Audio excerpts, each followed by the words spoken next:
se casser la voix.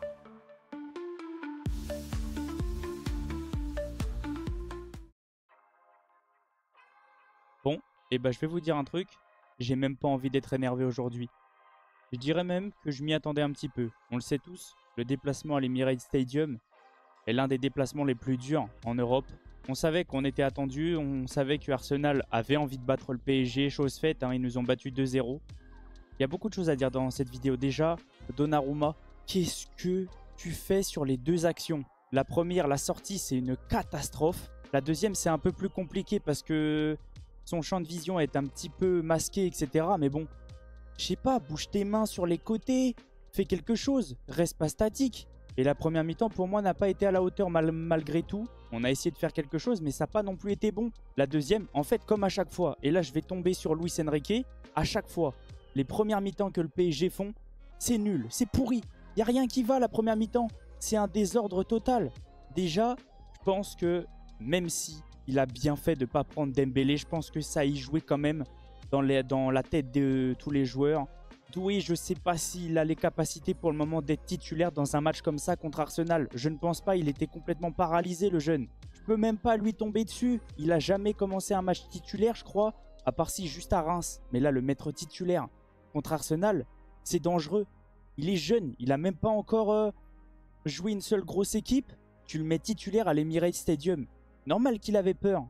Après, on va parler un petit peu aussi de la défense. Je trouve qu'il y a encore des choses à travailler et je pense que l'effectif est encore trop court, mais ça on s'y attendait.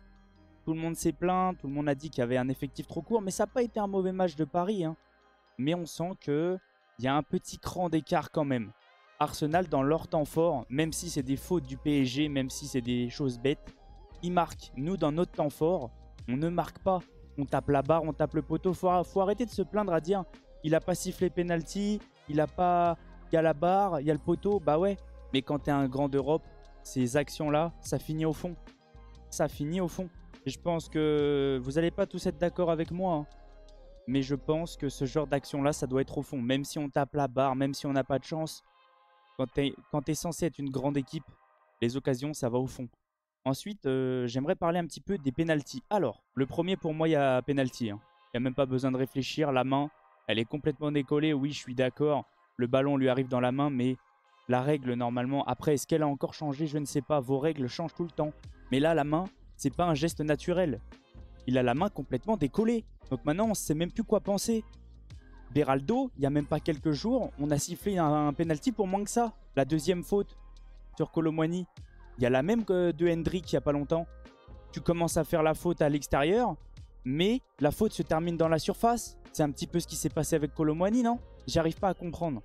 Il y a deux choix de mesures concernant les équipes par rapport au Real et aux autres grands clubs. Il y a des instructions et pour le PSG, il y en a d'autres. C'est ça, depuis plusieurs années, Paris, il y a des choses qui vont pas. Et à chaque fois, c'est remarqué les années d'après. Je suis un peu énervé, mais je vais essayer de rester zen parce que je suis même pas énervé contre nos joueurs. Je suis même énervé contre Luis Enrique. Et ça, c'est pareil, je voulais en parler aussi. Chaque première mi-temps de Luis Enrique, c'est ignoble. À chaque fois qu'on commence un match, et pourtant, c'est un coach que j'adore, que je porte dans mon cœur. J'ai pas arrêté de vous dire, pour moi, c'est mon coach préféré. Mais à chaque fois que Paris commence un match, les premières mi-temps, c'est ignoble. Il n'y a rien qui va. Les joueurs sont perdus. Les passes ne vont pas. Techniquement, c'est pas bon. Là, c'était la pagaille, c'était la panique. Il n'y a rien qui allait en première mi-temps. La deuxième était mieux.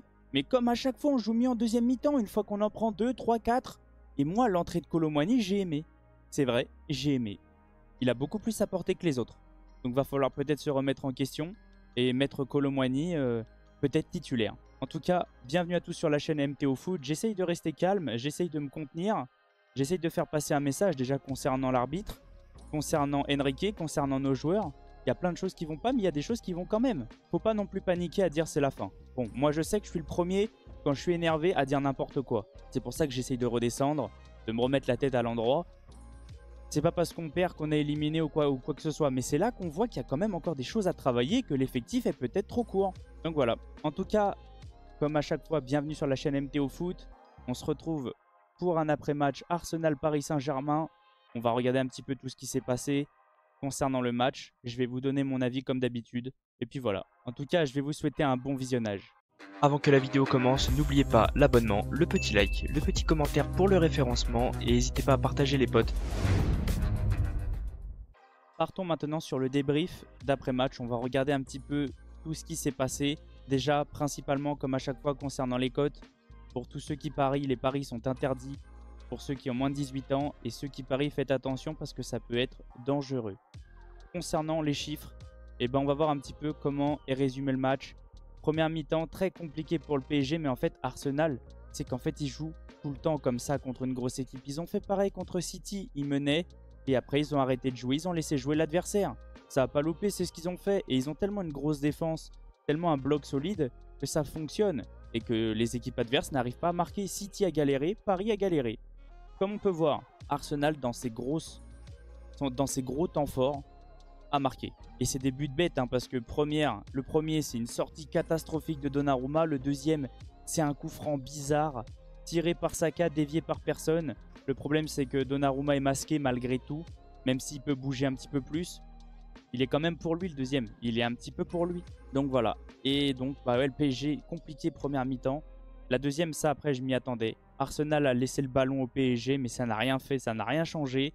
Parce que comme on peut voir, XG à 0,31, même si on tape la barre, c'est pas non plus des grosses occasions. 0,76, ils ont beaucoup plus de XG que nous, alors qu'on tire beaucoup plus. Grande chance, 0.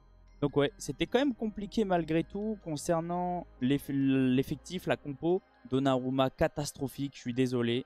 La défense très moyenne, hein, de toute façon, c'est comme ça. Hakimi, match plutôt correct, hein, ça partait beaucoup de lui. Nuno Mendes, ça va. La défense centrale, on sent qu'il y a eu quand même des manques d'attention. De Marquinhos surtout. Un peu encore la tête en l'air. Je sais pas quoi vous dire. C'était compliqué. Le milieu, Vitinha, fallait s'y attendre. Il revient de blessure. Donc c'est comme ça. Physiquement, il n'est pas prêt. Il a dû le faire sortir avant pour éviter une blessure. Joao Neves, Warren. Warren, j'ai plutôt aimé physiquement quand même. Malgré tout, c'était pas non plus mauvais. Et Joao a fait ce qu'il pouvait, hein. J'avais l'impression de le voir que lui au milieu. Que lui a distribué. C'est lui qui tape la barre. Donc c'était plutôt pas mauvais Joao. L'attaque, Barcola moyen. Lee très compliqué. Désiré Doué ultra compliqué. Je ne l'ai pas vu. Et on voit quand même que l'effectif du PSG est trop court. Qu'est-ce que tu veux apporter en plus avec ça? Et je reste gentil. Je veux pas non plus exagérer à dire c'est nul. Non. Tu peux rien apporter en plus à part Fabian et Randall. C'est ce qui s'est passé. Il a fait rentrer Randall qui a fait une très bonne entrée que j'ai beaucoup aimé à la place de Kangin Lee. Et j'ai plutôt aimé Fabian aussi, hein, qui a beaucoup mis de ballons en profondeur. Il a été là physiquement, il a été là dans l'impact. Mais ça change rien, on a un effectif beaucoup trop réduit. Même si Dembélé n'était pas là, même si on sait qu'il y a Ramos, Kimpembe, Hernandez. Mais pour moi, l'effectif est trop court. Et ça, je l'ai rappelé, dans un match comme ça, si ton effectif est trop court, ça va mal se passer, ça va pas louper. Eux, ils ont un banc, ils font rentrer Merino, Gabriel Jesus. Et je sais qu'ils en ont encore. Jorginho, Raheem Sterling. Vous voyez la différence de banc entre eux et le PSG. Et encore, ils ont des blessures, hein. Odegaard qui n'a pas joué. Si je dis pas de bêtises, Ben White. Il y en a plein. L'effectif du PSG est beaucoup trop court. Comme on peut voir au niveau des statistiques, on va aller un peu plus en détail. Tir cadré 5-2. Ça veut dire qu'on n'a pas non plus de grosses occasions. Peut-être 2. Concernant les grandes chances, ils en ont plus que nous. C'est bien d'avoir le ballon, mais là, c'était quand même une possession stérile. On n'a pas été mauvais, on n'a pas été nul. Mais on sent qu'il manque quelque chose. On sent qu'il manque un truc et on sent que Arsenal l'a plus que nous. Peut-être de l'expérience, peut-être de l'envie, peut-être, je sais pas. Mais en tout cas, il manque quelque chose. Ça n'a pas été mauvais, mais pour moi, il y a de l'amélioration à avoir. De toute façon, on le savait. C'est une année de transition. C'est une année de reconstruction. Donc, il fallait être sûr que ce genre de match-là, on allait peut-être se faire manger. Ça n'a pas loupé. Mais comme j'ai dit, c'est pas la fin. Moi, des fois, je dis c'est fini, il faut partir, etc. Mais moi, je m'emporte trop vite des fois. Faut attendre. Il y a d'autres matchs, il y a d'autres points à aller récupérer. On sait qu'on a pris 4-1 par Newcastle la saison dernière. Et on a quand même été en demi-finale. À voir qu'est-ce que ça va donner. On a des matchs encore importants qui arrivent. PSV Eindhoven, Atlético de Madrid, Bayern, Manchester City. Il y a encore beaucoup de gros matchs. En espérant que ça tourne en notre faveur. On sait que ça va être très compliqué. J'espère qu'on va récupérer beaucoup de joueurs parce que sinon, ça va être très dur. En tout cas, n'hésitez pas à me dire dans les commentaires qu'est-ce que vous avez pensé du match. Moi, je suis un petit peu écœuré, mais c'est comme ça. C'est compliqué. C'est compliqué. Merci à tous ceux qui sont restés du début jusqu'à la fin. Merci à tous ceux qui like au quotidien. C'est grâce à vous qu'on en est là. Et je tenais à vous dire, je vais être juste en live après pour débriefer tous les matchs de la soirée avec vous. Vous donner mon avis parce qu'il y a eu beaucoup de buts. Il y a eu beaucoup de buts, il y a eu beaucoup de gros scores. Il y a eu même un très gros score. Autre que le Paris Saint-Germain, je pense qu'il y a eu des beaux matchs. En tout cas, je vais vous laisser sur cette fin de vidéo. On se retrouve juste après en live. Ciao les potes. Eyes and say we're friends. Whatever happened to that? I don't care if you're a man. We gon' love each other.